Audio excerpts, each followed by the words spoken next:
We'll hear from the honourable member for Fisher. Thank you, Mr Speaker. My question is to the Minister for Climate Change and Energy. Bocker Bites is a fish and chip shop in my electorate of Fisher. Since June this year, Bocker Bites has seen its power bill surge by 23%. Since June.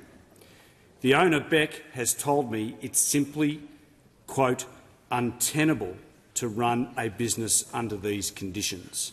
Minister, when will power prices come down? Call to the Minister for Climate Change and Energy.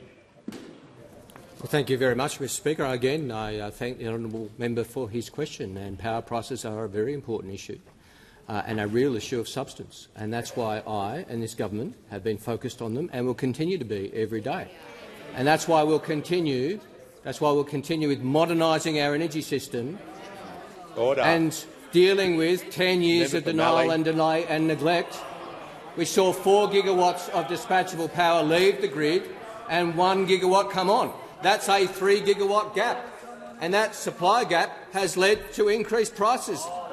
When you have more supply leave than what comes on, that actually puts upward pressure on prices. Now, we have seen 5 gigawatts of solar, wind, gas and batteries come on in the last year, which is a record since the national energy market was created. That is because of our policies. That is because of our policies to encourage more energy, especially more renewable energy, backed by gas peaking and backed by storage. Now, what I would say to that small business and the many other fine small businesses around Australia is that we know there is so much more to do, and we will keep going with what needs to be done. We won't stop, and we won't stop the drive to the most affordable, the cheapest, the most reliable and the lowest emissions form of energy. Member for Goldstein.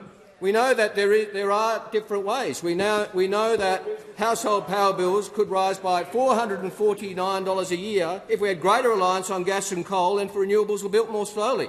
As the Clean Energy Council has pointed out, or we know, as the Treasury has said, not pursuing, and I quote, not pursuing net zero by 2050 risks lower economic growth, reduced investment, mixed export and employment opportunities and higher energy prices. And we know, or as the Grattan Institute's Energy Director Tony Wood has said, and I quote, there is very little that I could see in the Liberal Party's plan which would actually bring down power prices. And we know that, Mr Speaker, because their plan is cobbled together to save the leadership of the Leader of the Opposition in a vain attempt. It's not about Australian businesses, it's all about Liberal Party internal politics. Well, we'll remain focused on small businesses, medium-sized businesses and households and giving them access to cheaper, more reliable, lower emissions energy. Authorised by Andrew Wallace, LNP, Boccarina, Queensland.